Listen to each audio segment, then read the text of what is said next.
લક્ષ્ય ન્યૂઝ, એક નજર, એક લક્ષ્ય. સણાવ્યા ગામે ચૌધરી સમાજના આરાધ્ય દેવી આશાપુરા માતાજીનો 5મો પાટોત્સવ ભવ્ય અને ધાર્મિક માહોલ વચ્ચે ઉજવાયો. પાટોત્સવના પાવન અવસરે વહેલી સવારથી જ મંદિરમાં ભક્તોની ભારે ભીડ જોવા મળી. કાર્યક્રમની શરૂઆત માતાજીની વિધિવત પૂજા અર્ચના અને હવન વિધિથી કરવામાં આવી. ત્યારબાદ આશાપુરા માતાજીની મહાઆરતી યોજાઈ, જેમાં સમગ્ર વાતાવરણ ભક્તિમય બની ઉઠ્યું. પાટોત્સવ નિમિત્તે મંદિરમાં વિશેષ શણગાર કરવામાં આવ્યો, જે ભક્તોમાં આકર્ષણનું કેન્દ્ર બન્યો.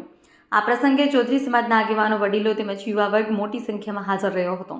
સમાજના આગેવાનોએ પાટોત્સવમાં મહત્વ અંગે માહિતી આપતા કહ્યું કે પાટોત્સવ આશાપુરા માતાજીની કૃપાથી સમાજમાં એકતા અને સમૃદ્ધિ જળવાઈ રહે તે માટે દર વર્ષે પાટોત્સવ ઉજવવામાં આવે છે.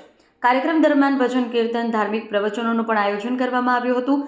અંતે મહાપ્રસાદનું વિતરણ કરવામાં આવ્યું, જેમાં ગ્રામજનોએ ભાવભેર ભાગ લીધો. પાટોત્સવની ઉજવણીથી સણાવ્યા ગામમાં ધાર્મિક ઉત્સાહ અને આનંદનો માહોલ જોવા મળ્યો. અહેવાલ રાજપૂત ભલાભાઈ, વાવથરાદ.